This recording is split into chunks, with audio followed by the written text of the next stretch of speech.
Hey guys, welcome back to my channel. I'm really excited that you're here. Tonight I have a special guest with me. My husband Robert agreed to join me to talk about his favorite thing at Disney World, which is Epcot festivals. More importantly, the food at Epcot festivals, and this one is all about food and wine.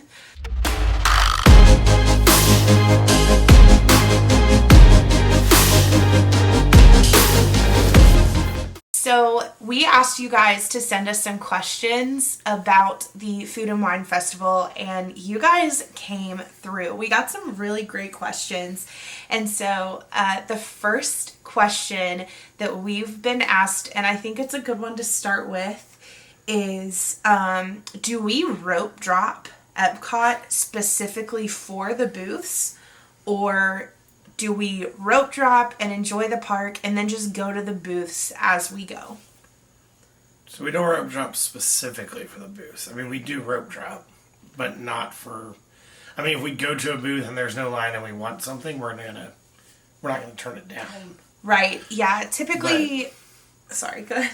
Well, I mean, and I think, they have a mimosa flight that we did one time, when we got in. It's really good. At, breakfast time. Yeah. But yeah, I mean, it just kind of varies. Yeah, I think sometimes because when we say we rope drop, we like to get there well before. Typically we're at Epcot because Epcot usually opens around 11, and we typically get to the line to get into the park at about 10:15, and they open the gates usually between 10:15 and 10:30. Some days you get lucky and they open them at 10, but most of the time it's 10:15, 10:30, and so the booths aren't even usually open until 11 when the World Showcase is technically open.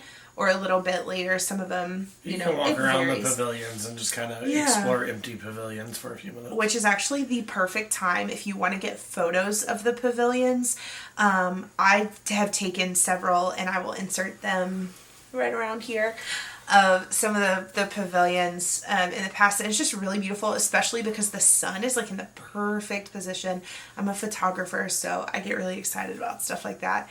But yeah, so you don't necessarily have to rope drop it to get what you want because they are consistently replenishing the food. I don't think we have ever gotten to a booth and have had them run out of something that wasn't available. Yeah. Unless it was okay, let me rephrase that. There have been drinks that have not been there, or towards the end of Food and Wine, beer kegs have kicked and there's not an option to get it. Yeah. Things like that. But most of the time, unless it's nearing the end of the festival, they're really good about replenishing the booths. So no, don't necessarily recommend rope dropping. Now, if you're going on the weekend, Saturday specifically, I might try to hit some of the booths that are must-haves for you at the beginning of the day, right when you get in the park. But other than that, no, we actually just like to enjoy the day. And if we walk up on a booth and we're oh my gosh, this sounds good right now, that's when we'll get it. We typically spread it out throughout the whole day, which actually leads me to our second question. I've got my list here. And that is, do you categorize the booths of what would be best for lunch versus what would be best for dinner? Or do you just go around the world? And I think for us, like I just said about that last one, we typically just kind of wander. And once we're in the mood for something, we're yeah, let's go ahead and get it now. I think for me specifically, I have a few things for the festival that I'm I have to try this. And so that'll probably be a lunchtime option for me, because if you've never tried it, the macaroni and cheese booth, oh my gosh, it's so good. I love mac and cheese. Disney does mac and cheese really, really well, especially at the Food and Wine Festival. And so definitely that will probably be a first day at the festival, first or second booth try for us will be the mac and cheese. Oh, and so Morocco's this year is in the Old Tangerine Cafe. Mm-hmm. And so apparently the portions are larger. So you may want to go to that one more when you're hungrier. Yeah. And not when you've been at 4 booths already that morning. Yeah, that one, it sounds really good. Do you have that up, Robert? So they have kebabs. While we're talking about this, we have an app that Robert found several years ago that it has the entire menu for all of the booths for the festival, including the prices, and every single option at every single booth. Yeah, they have kebabs, and you can choose chicken. I think it's chicken, lamb, or beef. It's not listing that here, but okay. And like falafel, like a pita with falafel, and the Moroccan bread, which is always amazing. The pistachio cake, which is one of Robert's favorites. But yeah, just lots of really good stuff. And so I definitely think, especially for the booths that are like try all booths for us, and there's a couple of those. Greece. We might save those for an actual meal time. But the cool thing about Epcot and the cool thing about the festivals at Epcot is that's not usually like a set mealtime day for us. Like, we don't typically have like a lunchtime. We only have one reservation we schedule. Yes. And that's because somebody needs sticky toffee pudding. Yes, I love the Rose and Crown. We go for drinks and dessert. Sometimes apps. We'll get the cheese plate, which is really good. But it's not a Disney trip for me without sticky toffee pudding. There's like 3 or 4 things that I have to do on a Disney trip to really make it feel complete to me.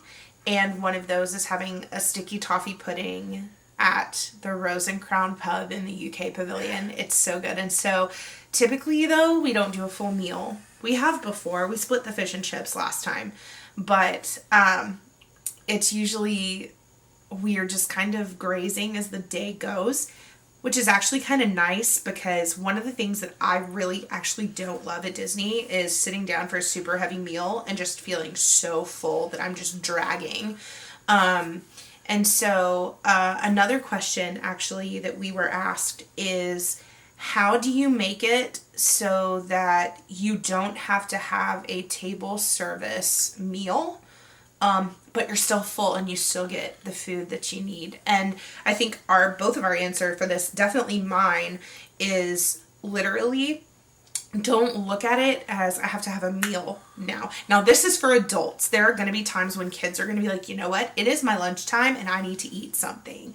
And that's when you would save one of those booths that you want to try everything at, especially if you have kiddos who are picky.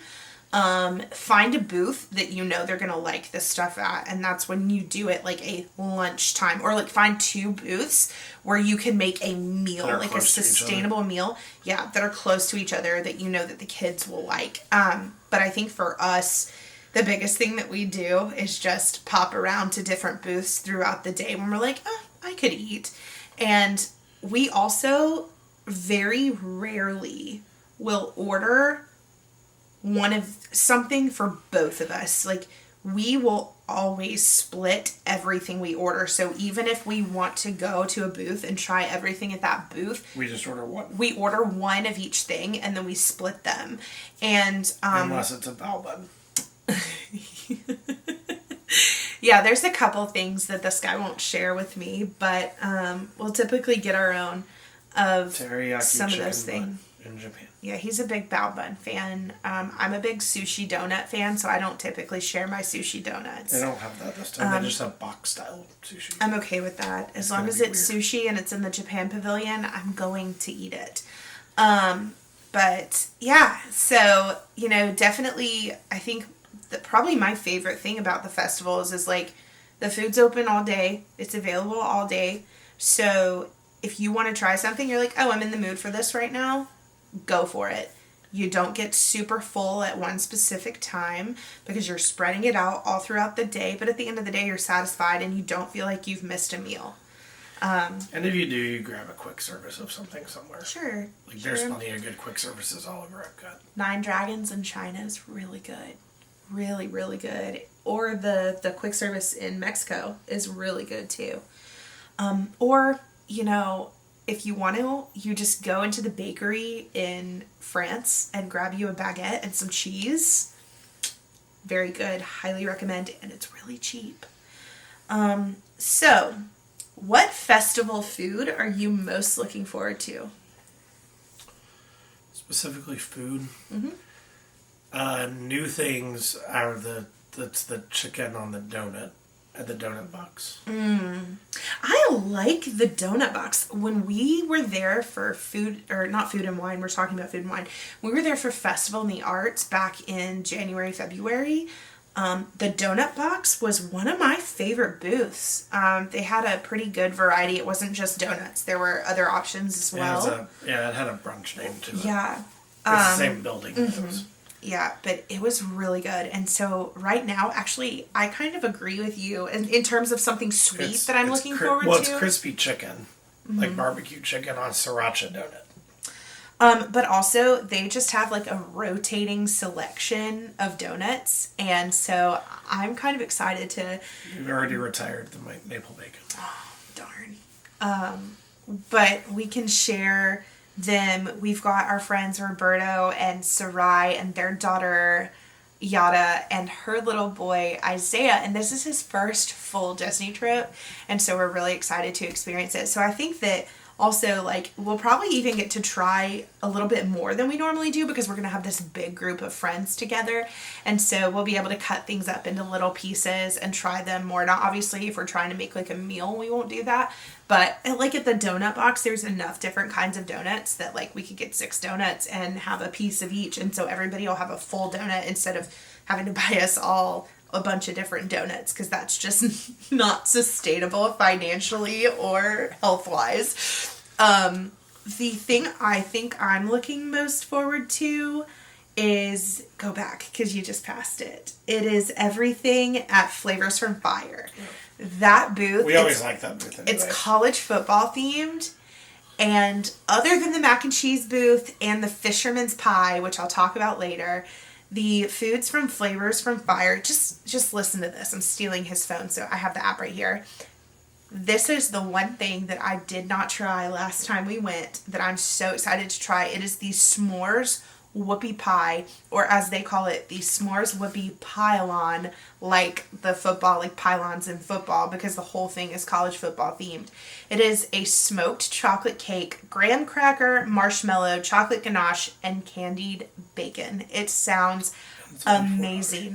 And it's only $4. But then they also have the corned beef corner root, which last time we had that was delicious. It's corned beef and potatoes, pickled onions, cheese curds, and a beer cheese fondue. It's delicious. And then the chimichurri up offense is charred chimichurri steak on a smoked corn cake with pickled vegetable slaw and cilantro aioli. So that booth, I think, is by far the booth that I'm most excited about.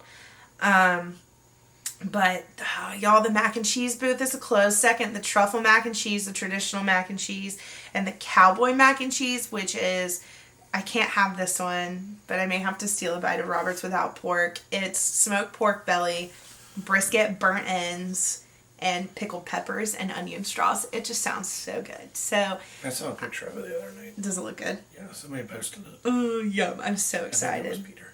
So, yes, it probably would have been. So yeah, I'm really excited about those for sure. So that's really good. Another question that we got is, what is our favorite dessert at the festival? I mean, the passion fruit cheesecake in Hawaii is good. Yeah. It always is. And then, like, drink-wise, but it's kind of a dessert, would be Apple Blossom Sky. And Applewood Orchard, which is in the Canada. You need to read that to them. It's in the Canada Theater this year, I think. Yeah, it was in that one a couple years ago, yeah, too. it moved back. When we first tried it. It's Fanta apple, ginger beer, apple brandy, maple syrup, and mini marshmallows. It's sweet, but it's super good. It's sweet and it comes delicious. in a little plastic mule cup. Yeah, they're really cute. I think we've kept them before. They're somewhere in the house. But yeah, that drink is delicious. But as far as my favorite dessert, there's a maple Borson cheesecake too. Oh, yum! There's a couple different kinds of cheesecake that are good. Yeah.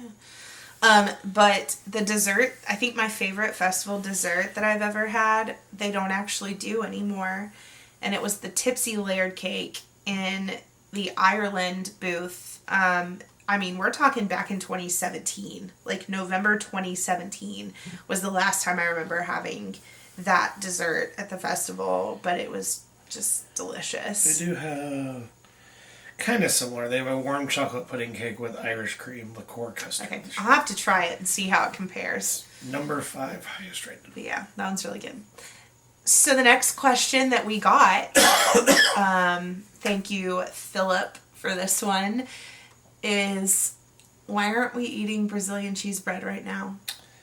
Yeah, because Disney's mean and it's one of the 2 booths that doesn't open until October 1st. Yes, the Brazil booth with the Brazilian cheese bread does not open. And the Belgian booth with the Belgian waffles.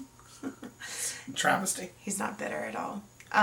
Yeah, But they weren't supposed to open like other booths either, and they did. So yeah, maybe we'll other booths open, so maybe there'll be a little magic sprinkled on our trip, and it'll open earlier. Because not only is there Brazilian cheese bread, but there's the seafood stew that we had last time that was really good. Mm-hmm. And I don't think we've ever been there when the Belgian booth has been open. Mm-mm. I think we've missed it. I've literally never had a Belgian anything there. So, Philip, we will have to get down to Disney together sometime so that we can enjoy the Brazilian cheese bread together. But they do have it as a secret appetizer at Skipper Canteen. They do. Fun fact. We've ordered it before. That's our favorite table service at the Magic Kingdom. A little sidebar here. It's our favorite restaurant, and you can order the Brazilian cheese bread. And it comes with this really yummy sauce that you can't get at the festival. And they make them small. They're like little baby ones. Little fritters. They look almost like the size of like mochi. But they're absolutely delicious. Highly recommend. The chicken is really good there too. Little tip there. So let's see. Another question that we got is, what is the weirdest thing we've eaten but actually really enjoyed at Food and Wine Festival? I don't have one. I do. I know you do. And he'll agree. And it's there this year. And I won't try it. And I will eat it. I might eat more than one because it's so good. It's the escargot in the France Pavilion. It has this garlic butter that is to die for. It's so good. And they serve it with like bread, right? Yeah, the little sliver of baguette. And so like you eat the snails and then you like soak up the rest. Oh, you guys, it's delicious. And while you eat that, I'll eat the cheesy beignet. Oh, yeah. I didn't know they were making that. Yeah, there's a cheesy beignet this year. That sounds really good. It is a beignet filled with 3 different cheeses. Who knew? What is something at the festival that we don't normally like to get? Italy. The entire country. Sometimes cannoli, but Italy. Yeah, that's probably maybe a little bit of an unpopular opinion for some people, but honestly, the thing about the Italy Pavilion for us is that it's significant, almost like $2 or $3 per dish, significantly more expensive per item, and it's nothing special. Like, I'm not really excited about. There is no cannoli this year. My camera decided to stop recording because we hit the 20-minute limit. It's weird. I've got to figure it out. What we were saying is that I started editing my vlogs from October of last year, and then things got really crazy and hectic and busy with just life and things, reopening and, our jobs getting more busy after COVID. But, I guess when COVID had calmed down a little bit, because we know it's gotten really crazy again. But I just stopped editing. I ran out of time to edit them. I have another video, and I think it will have come out. My plan is to put it out before I put this one out. It is the first part of our Animal Kingdom Day from October 20. I don't know how to respond to that. Syrian, you're home. Siri was talking to me. Stalking you.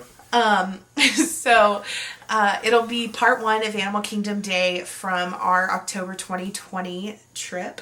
So we will be vlogging our trip coming up here in 2 weeks. And so you guys will get to come along for the fun with Roberto and Sarai and Yada and Isaiah and us. And you get to experience Isaiah's first trip with us. You get to join us as, you know, we meet some new friends that we've met through social media. You'll get to hang out with us just along the way and have some fun. We'll see Joanne. She's an amazing cast member in Tomorrowland at the Magic Kingdom, and she's become like family to us. And, you know, it's going to be a really magical 6-7 days being in the parks and just being back in our happy place, because everyone needs a little happy every now and then. So be kind, love your neighbor, and do more of what makes you happy. I'll see you later, dreamers. Bye.